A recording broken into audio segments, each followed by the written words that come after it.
logical properties. It's time to talk about logical properties. Have they eluded you up to this point? They've eluded many. If you look at the State of CSS 2020 survey, you've got 11% have used it. 31% know what it is, but they haven't used it. They've read it in a few articles. Whopping majority, 56% of people, never heard of it, not even sure what it is. So this would catch people's eye. Okay, maybe it's not that valuable, maybe it's not useful, maybe it's very particular. Let's have a look. Logical properties,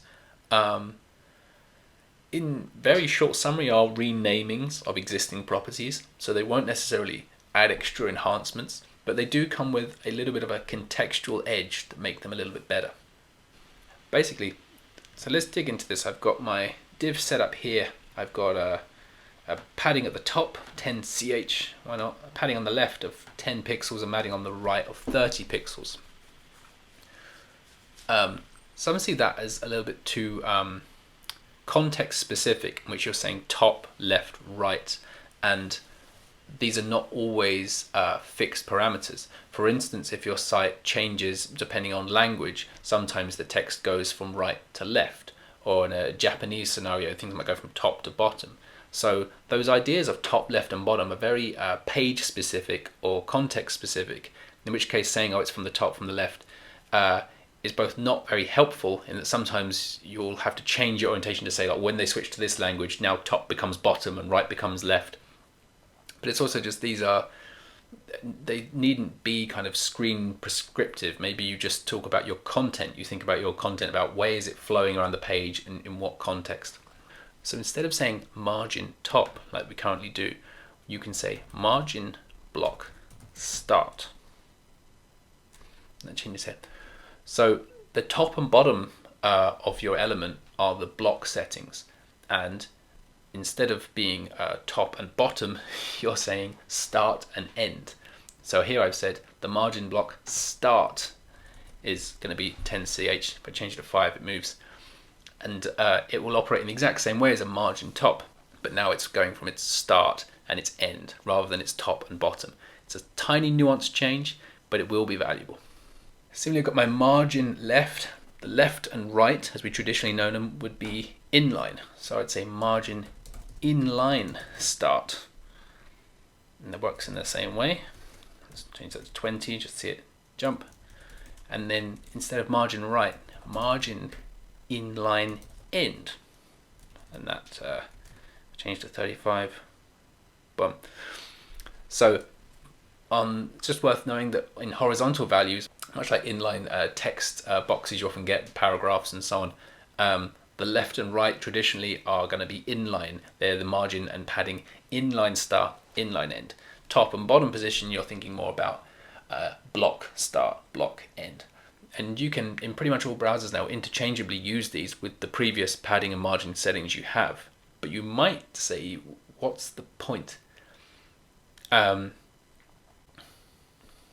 One difference is, as I mentioned, the context could change. So if I now change the direction on my page to be right to left instead, everything moves to the end because now my text is going to go from right to left. So the margin inline start is on this side and the margin inline end is on the other side. Without having to rechange all of my margin padding settings, this site can easily change its language and everything would orientate differently.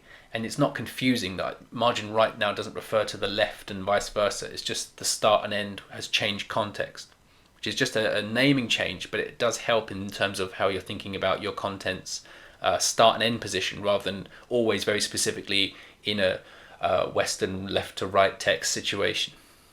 You might take the view of, I don't really work on international sites. I never have done. I've never had to build a site with Japan in mind, so this doesn't really apply to me. And maybe that's true. However, it would be strange to ignore this, as that's generally probably likely direction that these properties would take.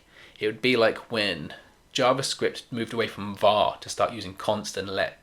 If you decided, like, I don't really see the value in this, I'm just going to carry on using var. You can do, but you might find the industry around you will change, and every example of code will be using const and let.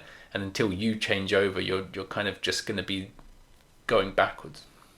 It's also worth considering the actual value of these name changes. So Adam Argyle, who works with Google DevTools, has sort of written a short article about how these things have changed. See here, looking at Latin, Hebrew, Japanese, how what the beginning and end are will change. But then comes up with these other examples in nautical terms. They use port and starboard and so on, because instead of saying left and right, the context might switch and it becomes confusing. Talks about skiers, having a skiers left, skiers right.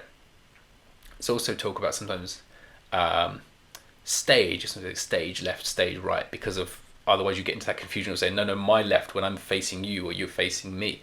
Exactly the same thing here. We're saying let's move beyond seeing screens as these very fixed pages that have a top bottom. Let's think of it more as content, which has a kind of start end position and is more fluid.